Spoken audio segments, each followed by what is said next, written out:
rero umusaza bamukije y'ubukenda kuri cano yanjye. Imana ibampezagirire kubwo kwitanga bene wacu. Imana ibaheze umugisha. Rugi icyo vuga rero inshuti zanjye kamanze senge. Mana yacu iri mu ijuru, Mana nyiri ijuru nyir'ubushobozi, ahantu nicaye Mana hampera umugisha, ahantu kandi uruze marayika wawe Mana agira icyo arwanye icyatuma ubutumwa bwawe butagenda neza Mana. None Mana ya Israheli, kuri ubu butumwa njya mvugira ahantu Mana cyangwa ku musozi, unyuza na Roho Mutagatifu wawe Mana agira icyo amvugisha nabwira ubwoko bwawe Mana bwabagirira ikimaze. Ewe Mana ihoraho, mpamwe umuntu njye nkomera n'abajya mubiza amajambo gusa nyuze bya usikitumwa mwacu. Amen. Bene wacu Imana ijye tuyezagira twese. Ijeje mwenye nkunda kurivuga ariko Imana ijye tubabarira. Usaba ibindi umugisha nta cyaho bukoze. Imana ijye tubabarira kandi tugire neza. Nanje kuza kuvuga ijambo twavuga ko ryanditse muri Yesaya. None iryo jambo rero rikaba rijyanye nuko ibihe bimeze buno. Bene wacu niba mutayibona ako twebwe Imana yabitwereka no kuri Imana irabazwa n'abantu bariho buno bitirirwa izina ryayo. Imana twara Imana maze tuzanye umusaraba. Tuvuga Imana ariko atari dukorera. Ariko hano mumaze kumva narashaka ndavuga umutwe w'amajambo mubo hano mwisomere no kuri nta kintu kiriho Bibiri ivuga uyu mwanya kitariho. Ariko umuntu twajya kwa tugasanga none kweri no kuri kweri kabisa amabwa basokuza bakoze kweri. Nanjye ndabivuge no kuri ikinyejana cy'ubu ngubu cyagirwa kwisubiramo kwera. Ikinyejana cy'ubu cyagirwa gusubira mu byo basokuza mu bajya bakora, abatubajije ababanje kuba mu inosi. Niba tuzi ngo aha turi hari abandi bene wacu, aha turi hari abandi. None se tuzi umusaraba, wowe wumvira ko uzaba ku isi imyaka imeze gute cyangwa ingahe? Ariko rero niba uzi ngo ahantu uri hari abandi ntibakiriho, imyaka iragiye batariho, n'umwanya ngo baracyarindira izuka. Wowe bibaza ko wowe uri iki? Imana tubabarire bantu. Imana muze dukorera Imana tubishaka. Abo mbadakubwira nabitwa ngo abakozi bayo barimo baramaramaza Imana ingambo zose mu bihugu byose nukore. Abitwa abakozi bayo barimo baragwa bakigira mu bindi cyangwa se byose bakabivanga. Natugire neza. Njye ndashaka kubona ko baguye iby'imato kibirimo. Nakabura ukuntu nabikubwira. Abantu bashaka umuntu abanura, ndashaka kureba ngasanga wowe ntukiri mu by'Imana. Ariko kubitse ko je kwikingira ndakugira gute? Abantu ndashaka guhanurwa. Imana ashaka kunyereka imibereho yawe cyangwa ikanyereka nk'ingwano igiruwe nazo. Mwaka tukababwira mwamenye icyo mwakoze. Tudazi umusaraba kandi abizi ngo iyo iby'Imana bihagazemo neza wowe nyine urabimenya. Dupfa kucyuma mu Imana kumanyama, ariko tuzi ngo byo byose bindi mudakora ntago Imana ibishimiye iby'imwe. None hano haravuze ngo hano havuze ngo hano ni umutwe w'amajambo. Haravuze ngo Imana igaya abakuru kubwo kureburura kwabo. Amazwi ikirundi kigoye kureburura. Muri Bibiri ufise cyangwa muri mwumva ni umutwe w'amajambo Yesaya 53. Ku murongo w'icyenda navuze ngo nyine ngo ngo Imana igaya abakuru kubwo kureburura kwabo. Inshuti zanjye zose abahuri nanjye n'ahandi hano twavuga ngo abakuru ni bande? Ab'Imana ivuga. Abakuru ni bande Imana ivuga inshuti zanjye z'umusaraba? Ba bakuru bajyanye n'ubutegetsi bwa leta, kuko ngo nta butegetsi buriho Imana idashyiraho. Imana ishobora kubagaya kubw'uko bategeka abantu, kubw'uko batwaye abantu. Ibyo birahari, birashoboka. Urumva ubukuru bwose, abakuru bose ni abaganza abandi mu mashengero cyangwa muri leta. Noneho rero Imana igaya abakuru kubwo kugaburura kwabo, kureburura kwabo. Imana tugire neza. Ijambo sinasubiraho cyane, ariko uramenya kureburura ikintu bivuze muri mumva. Imana utabare mwazi ko cyunifese. None ko kirere Imana itutugaya n'umwanya iracyecya twashutaza umusaraba. N'umwanya iracyatugaya. Kubukuntu Imana ishaka kugaya igihugu, ikagaya abakuru bacyo. Kubukuntu barimo baratwara abantu. Imana tugire neza. Bantu b'Imana, nibyose umuntu abona dushaka kuvuga kuri YouTube, ariko ni ukuri. Niba uri umukuru w'igihugu ukaba ufite akarenganya, ukaburenganya abantu, Imana ishobora kuvuga ngo Imana ishaka kukugaya. Ajya Imana ivuga ngo Imana si imuvurungano, Imana ni amahoro. Nako bishaka Imana ngo ni amahoro, bishaka ngo abantu bayo bayikorere mu kuri no mu mpwemu, nta kintu kibatera ubwoba. Aho noneho ngubu umuntu aravuga ngo Imana yavuze tuzajya bakagufunga. Wabanga Imana yadutumye kutuvuga nuko abantu bakabafunga. Niyo mpamvu Imana ivuga ngo Imana igaya abakuru kubwo kureburura kwabo. Kurebura nduraza kumva tu iki cyo bivuze. Abakuru b'amashengero nabo, umurimo w'Imana mu mfa amashengero kubw'abakuru, kandi nukuri katuye tubibutsa mucyo kucira ngo mwidibamire gukere Yesu yabirangije. Umurimo w'Imana wapfuye kuva kera hose, abakuru nibo bamaga bica umurimo w'Imana. Niyo mwanya kandi n'ubundi byarakomeje.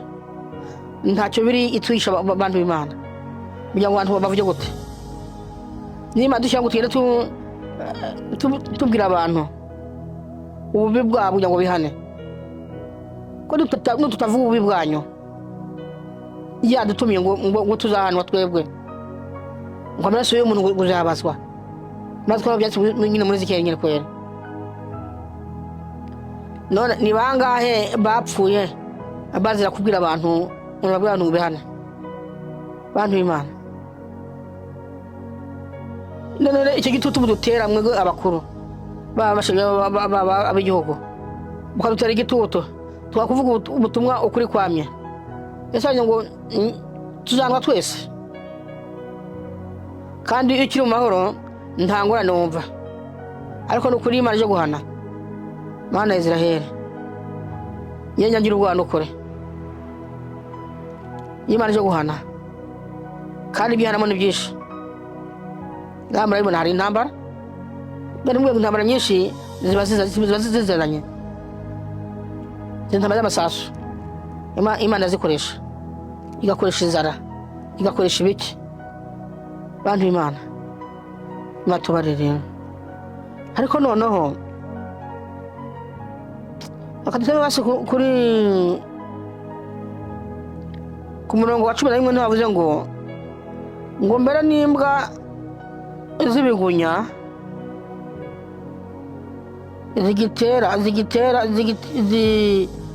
zitigera zihaga, kandi abo bameze batyo ni abungere, ntacyo bashobora gutahura ubwabo.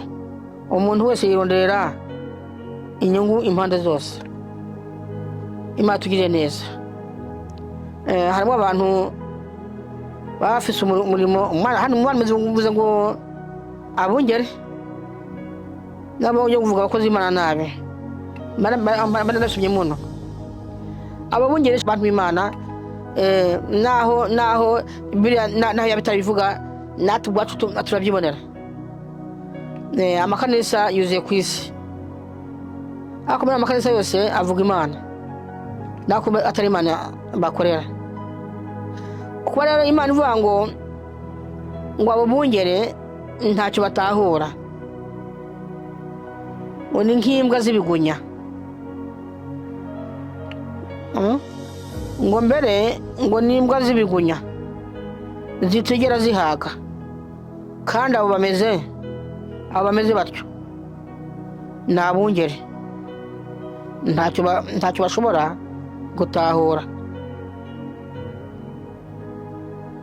Bose bijaniye inzira zabo ubwabo, umuntu wese yironderera inyungu impande ze zose. Bati nimuze bazanire vino twinywere inturire duhimbe n'ejo naho bizomera nguko bizorushiriza. Urebye neza ibintu birahari shita z'umusaraba, urimo asanga nyine n'amakosa naho hari, ugasanga ishengero ni nka bizinesi ni sehuzana. Noneho nka bizinesi nka sehuzana banezerwa n'ibyo abakristo bagenda bazana, y'amashikanwa cyangwa se bigira 10. Hari n'ubundi buryo bwateye mwatubarire bwo kunyaga abakristo. Ako nanjye ndemizuzanye na Bibiliya bijya bintu si ko Imana bimeze, si ko Imana ikora. Haraho dusoma ngo umukristo hajya Yesu abwira intumwa ziba ngo umunsi aho muzajya kuvuga ubutumwa abantu bakabaki n'umujya kuvuga ubutumwa ntimuzagire ikintu muzatwara abantu b'Imana. Yemwe ntimuzagire ikintu muzatwara, yabisaho yabikina biki, hano muzashyikira abazabakira n'uwo bazabamenya muri byose. Sasa aho hantu ntabwo tuhahuza ko n'abandi bantu, kandi iyo umenya ngo n'ukuri hajya umuntu avuye w'Imana tujya kuvuga ubutumwa. Bantu b'Imana, ishengero handi ajya kuvuga ubutumwa ntibyayibereye ko mutamuri itike imugarura. Ibyo birakenewe, ariko akayashino mubikora. Imana tugire neza. Iyo mugiye ntacyo muzatwara, iyo muzamugiye ntubazabakira kweki habaye hani nkakure uwo muntu mutamutegera agashyika iwiwe amahora. Ega n'abana bakeneye kubona ishashi, abana bakeneye kubona so wabo azabishashe mu ntoki cy'umugati. Abana barakeneye kubona iya shakoshi bafura bagasangamo indazi. Ntabwo byaribereye ko umuntu ajya kuvuga ubutumwa yurinde cyangwa se yegera amaguru ko ari kure, noneho ngo agaruke amaboko gusa. Ibyo bintu nimwe mushaka kubikora, kandi ibyo byari bikwiriye n'ishe ryahabwa umugisha. Hari n'ikindi mudashaka gukora cyatumye n'abakozi b'Imana bagenda bacika intege, bamwe bakagwa. Iki kintu njye mumenya ngo umuvuga butumwa yavuze ubutumwa ashonje, naho yaba yerekwa, naho yaba ari akora utaza gute, arashobora gucangirwa. Yaje kuvuga ubutumwa kwanza ashonje, kandi azi ko n'ubundi ari kwimuhira nta kintu ajyanye. Aho hantu Satani ajya ategera avuga ubutumwa aho hantu, ugasanga umuntu ahanuye ibitari byo, ugasanga umuntu aguhanuriye ikintu nakomeza Satani yamucanze afati ku nzara asize mu rugo. yemwe mashengero mujye mugaramiye abantu babaje kuvuga ubutumwa aho muba kandi mujye mutanga amasadaka n'ibigira 10 abantu b'Imana bya bindi nibyo bifasha ishengero kwakira abakozi b'Imana. Umenye umuntu wavuye imina ashonje cyangwa umuntu ufite inzara mu rugo naho yaba yirwa gute cyangwa naho yaba afite impano imeze gute, Satani ashaka kumuvangira kubw'inzara yazanye cyangwa no kubw'inzara asize mu rugo.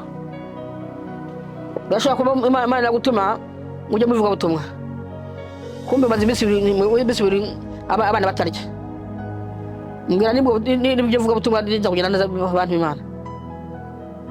Yemwe bakristo musenga mugifisa umwijira mugifisa amashengero kubera iki mutikura ishengero ryibone ibyo ryakizamwo abashitsi batobarire ngenda ndaza no kubanura ariko abo bungeri bishiga kurya no kunywa ubundi bamara guhiba ngo bizarushizaho kuri umunezero duhe nawo ejo bizarushizaho nakumbi mwego nyine murarya ariko ntimumenye ngo n'Imana yo irakeneye. Rero kandi niba mwakiriye umuntu waje kuvuga ubutumwa, niba mwakiriye umuntu watembereye, niba mwakiriye abakozi b'Imana runaka baje kubasura mukabatekera n'ukuri icyatubye shengero ridabusha ni iki matore abo kwakirwa mu bakire nyine. Ako ndabwiye ngo bantu mudatanga bantu mutikura inshuti z'umusaraba ukiro muponda Kristo ngo abavuga tuma ngo abakristo ngo urya ntakere kwangu hapi ngo asigaye kwangu bijabija wase kubera iki se hari impamvu ituma yenda yavagirwa mujye mumenya ngo cyagihe urya Elisha n'Barisha atumwa kujya gupfakaza mwari urya dushwe ngo n'amadeni mwari murazi ko ngo umugore nta kintu yafise bafite ngo agafu gakeya kwere ari matura gudukwe kugira ngo acuba gatsima arya ngo njye n'umungu ngo bindi bipfire. Elisha yamubwiye gute yenda umbutwondya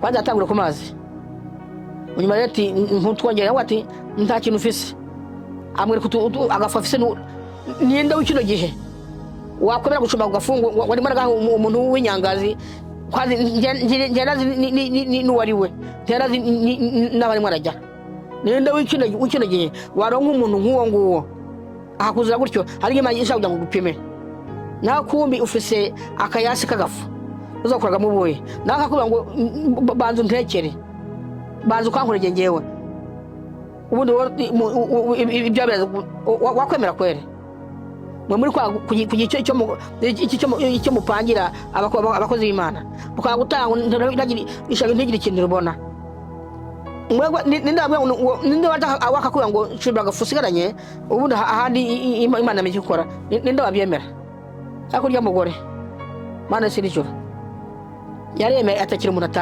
atazi n'ikimuzanye. Niyo mpamvu rero natwe tubabwira ngo gufata neza umukozi w'Imana uko ari kose ntumure abantu ubukene bwiwe ntumure abantu ubukene bwiwe ngo umurebere mu nzara afise kuko muzi cyangwa umuntu kenye uramubona umunyenzi uramubona ashaka kuba ntakata afise ku mubiri ariko mu mpwemu afise uwo mwuka wera Imana tugereza abantu tuzangiza umusaraba nyene yangu muri bahantu Isaya 50 Isaya 56 Mwimana igaya abakuru kubwo kureburura kwabo uraza kukomeza uhasome aho nyana fatiyo navuze ngo arakucumira rimwe ngo mbere ngo nimbwa z'ibigunya detegera zihaga kandi abameze batyo ngo nabongere ntacyo bashobora gutahura bose bijani inzira zabo ubwabo umuntu wese yirondera inyungu impande zose. Bati nimuze mbazanire vino twinywere inturire duhimbe, n'ejo naho bizomera nk'uko.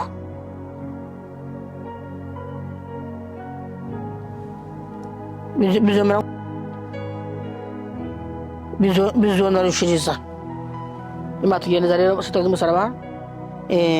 Abakozi b'Imana no kuri bariraye. Imana tugire neza, reka tubavuge ko bavuga ngo mujye mutanga mugire gutenge ntabyo ko nta wundi badasaba. Ni ukuri ibyo Imana yampaye birahagije, ntarushagire ngira ngo nduma ndisabira. Oya, ni ukuri Imana tugire neza kuko ni byinshi mujye muvuga ngo umukozi w'Imana yashonje nawe avuga indimi zimeze gute, nawe yerekwa gute yashonje, yerekwa ibijabija kubw'inzira avanye muhira, niyo azi ko ari butahe agasanga mu nzu nta kimwe, kandi yamenye ngo indi Imana yaduhaye akenshi niyo biradukwega ingorane. Aba bose birirwa barwanya intambara zidahera, ntakiri bapfa n'inda.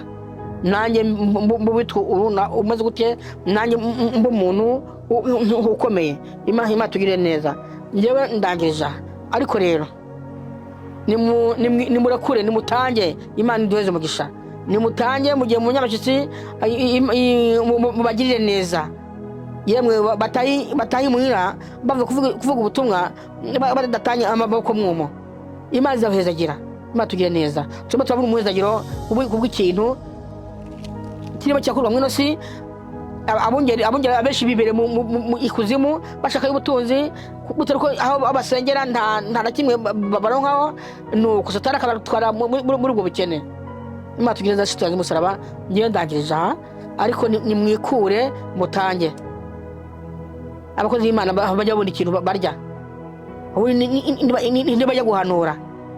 Bahanure nyine, bavuga ijambo nyine ry'ijyanye beretswe, apana kwerekwa n'inzara. N'inzara ishobora kwereka ibidari. Imana tugire neza. Mana yacu iri mu ijuru, Mana nyir'ijuru, Mana nyir'ubushobozi, reka Mana amajambo mvuga ahantu Mana igihe cyagira icyo abantu bajya bumva ubutumwa. Mana uhezagira abantu bumva ubutumwa, kandi ajya agira amajambo, ajya agira aho bakura n'aho berekeza. Uzajya uzereza Kristo mu wacu. Amen.